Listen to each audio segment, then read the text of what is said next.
आप सभी का एक बार फिर से स्वागत है आपके अपने यूट्यूब चैनल स्टूडेंट टॉपिक्स पर। आज का जो हमारा टॉपिक रहेगा वह है टाइप्स ऑफ रिलेशन, या इसको बोल दो संबंधों के प्रकार। यानी जो अपने पास रिलेशन आता है, यानी रिलेशन कैसा डिफाइन होता है, R A comma B ordered pair के रूप में, such that A belongs to set A and B belongs to क्या आता है, सेट बी। तो इस रिलेशन को किस टाइप से या कौन से नाम से अपन डिफाइन करते हैं वो आज अपन पढ़ेंगे कि कौन से रिलेशन में कैसे एलिमेंट होने पर उस रिलेशन को क्या कहा जाता है। ठीक है, तो बेसिकली अपन 3 रिलेशन की बात करेंगे। पहला रिलेशन समतुल्य जिसको बोलते हैं रिफ्लेक्सिव, दूसरा सिमेट्रिक जिसको सममित बोलते हैं, और तीसरा है ट्रांजेक्टिव जिसको बोलते हैं संक्रामक। तो देखते हैं पहला रिलेशन। देखिए रिफ्लेक्सिव रिलेशन क्या कहता है, समुच्चय में परिभाषित कोई संबंध दे रखा है, रिलेशन आर दे रखा है, तो कब कहलाता है, यदि ए के प्रत्येक अवयव का स्वयं से आर रिलेशन हो। यानी ए में जितने भी एलिमेंट हैं उन सभी का क्या हो, स्वयं से रिलेशन हो। यानी ए का ए से रिलेशन दिखा है तो वो जो रिलेशन है वो कौन सा रिलेशन कहलाता है, समतुल्य कहलाता है। अगर मैं इसको लिखूं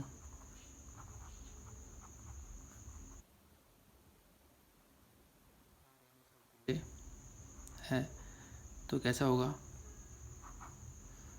यानी वो किसके साथ होगा, ए के साथ। और ए क्या है, सेट ए में बिलोंग कर रहा है। इसको ये लिख दो, चाहे आप लिख दीजिए ए कोमा क्या, ए ऑर्डर्ड पेयर के रूप में। ए का रिलेशन किसके साथ आ गया, ए के साथ, और ये किस में बिलोंग करेगा, आर में बिलोंग करेगा।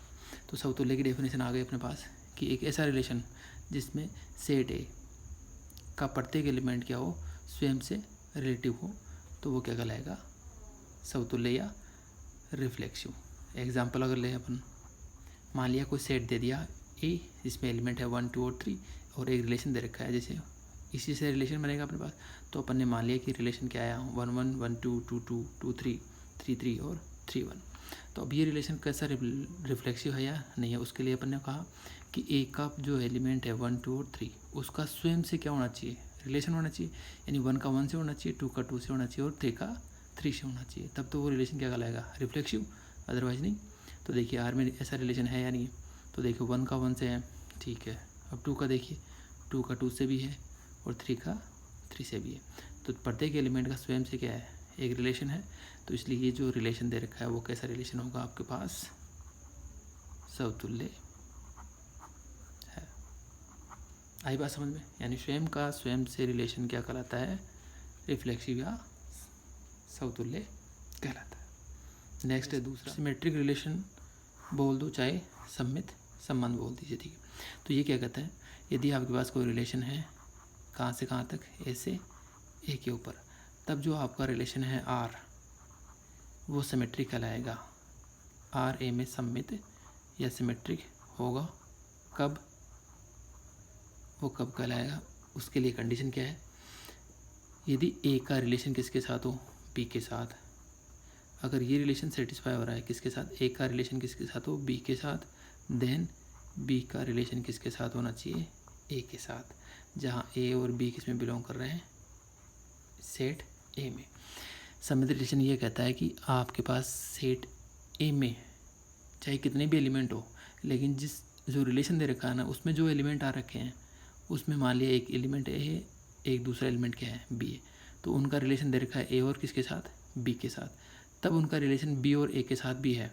जैसे 1 और 2 है तो 2 और 1 के साथ भी रिलेशन दे रखा है, तब जो रिलेशन है वो क्या कहलाएगा, सिमेट्रिक रिलेशन या सममित रिलेशन कहलाएगा। अर्थात ए का रिलेशन बी के साथ, तो बी का किसके साथ होना चाहिए, ए के साथ। इसको अपन इस फॉर्म में भी लिख सकते हैं, ए का रिलेशन किसके साथ होना चाहिए, बी के साथ, देन बी का रिलेशन होना चाहिए किसके साथ, आर के साथ। तो ये सेटिस्फाई करेगा किसको, सममित संबंध को। अगर एग्जाम्पल ले अपन, ए कोई सेट है जिसमें एलिमेंट है 1 2 और 3, उस पर कोई रिलेशन डिफाइन कर रखा है, ए पे कैसा रिलेशन है, आर, उसमें एलिमेंट दे रखे हैं 1 1 1 2 2 1 2 2 2 3 3 2 3 1 और 1 3। तो अपने पास डेफिनेशन कैसी है कि ए का रिलेशन यदि बी के साथ है तो बी का किसके साथ होना चाहिए, ए के साथ। तो देखो ऐसा 2 एलिमेंट लेंगे और बी, यानी अलग अलग होने चाहिए एलिमेंट, जैसे 1 और 2 आ गया, तो 1 और 2 है तो 2 और 1 भी होना चाहिए, आ रहा है, 2 2 तो सेम एलिमेंट हो गए, ठीक है।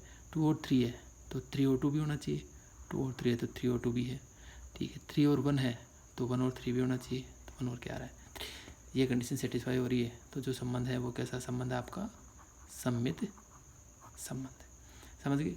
यानी ए और बी कोई रिलेशन में है तो बी और ए भी उस रिलेशन में होना चाहिए, अगर है तब तो वो क्या कहलाएगा, सममित संबंध कहलाएगा, ठीक। नेक्स्ट, ट्रांजिटिव रिलेशन या संक्रामक संबंध। तो देखिए संक्रामक संबंध क्या कहता है, यदि आर ए में संक्रामक है, यह क्या है, ट्रांजिटिव है, संक्रामक है, तो ये कब होगा, जब ए का रिलेशन आपके साथ किसके साथ हो, बी के साथ हो, ए का तो बी के साथ हो और बी का किसके साथ हो, सी के साथ। जब ए का बी के साथ हो और बी का किसके साथ हो, सी के साथ, अगर ऐसा है तो ए का किसके साथ होना चाहिए, सी के साथ। ए का रिलेशन बी के साथ और बी का किसके साथ होना चाहिए, सी के साथ, तब ए का किसके साथ होगा, सी के साथ। अगर ऐसी कंडीशन अप्लाई हो रही है तो जो रिलेशन है वो कैसा होगा, ट्रांजिटिव रिलेशन होगा। या इसको बोल दो, ए का रिलेशन किसके साथ, बी के साथ आर में, और बी का किसके साथ, सी के साथ किसमें, आर में। अगर ये दोनों कंडीशन अप्लाई हो रही है देन ए का किसके साथ होना चाहिए, सी के साथ। अगर ये अप्लाई हो रही है तो क्या कहलाएगा वो रिलेशन, ट्रांजिटिव रिलेशन या संक्रामक संबंध कहलाएगा। जैसे अपन एग्जाम्पल है इसको समझने के लिए, तो ये रिलेशन क्या संक्रामक है या नहीं है वो देखिए अपने कहा 1 के साथ है, कोई दिक्कत नहीं है। 1 का है 2 के साथ, अब 2 का रिलेशन देखिए, नेक्स्ट 2 का किसके साथ, 3 के साथ। अपन ने कहा ए का बी के साथ, तो अपन ने कहा पहला 1 का 2 के साथ दिखा दिया, 1 का रिलेशन है किसके साथ, फिर बी का किससे, सी से, तो 2 का रिलेशन किससे साथ देख रखा है, 3 के साथ। अगर ये 2 दे रखे हैं तो तीसरा 1 का किसके साथ होना चाहिए, 3 के साथ, तो 1 का रिलेशन किसके साथ है, 3 के साथ। तब तो ये जो रिलेशन है वो कौन सा रिलेशन कहलाएगा आपका, संक्रामक या ट्रांजिटिव रिलेशन। तो बताओ 1 का 2 के साथ है, 2 का 3 के साथ है, और 1 का किसके साथ आ गया, 3 के साथ। ये कंडीशन अप्लाई हो रही है तो ये जो रिलेशन है वो कौन सा कहलाएगा आपका, संक्रामक रिलेशन। तो ध्यान रखना, आर अगर एक ट्रांजिटिव रिलेशन दिखाता है या संक्रामक संबंध दिखाता है तब ए का बी के साथ होना चाहिए, बी का किसके साथ, सी का, देन ए का सी के साथ भी रिलेशन होगा। अगर ये कंडीशन अप्लाई होती है तो जो रिलेशन दे रखा है वो कैसा होगा, ट्रांजिटिव रिलेशन होगा, ठीक है। नेक्स्ट देखिए एक रिलेशन है R R is equal to हमारे पास ए बी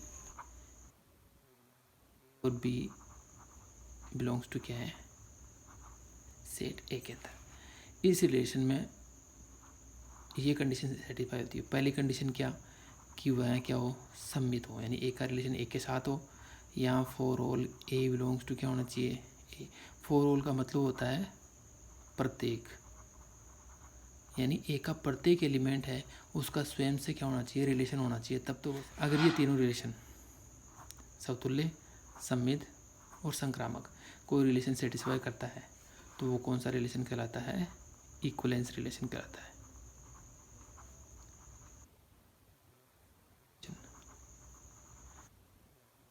अब तुल्यता संबंध,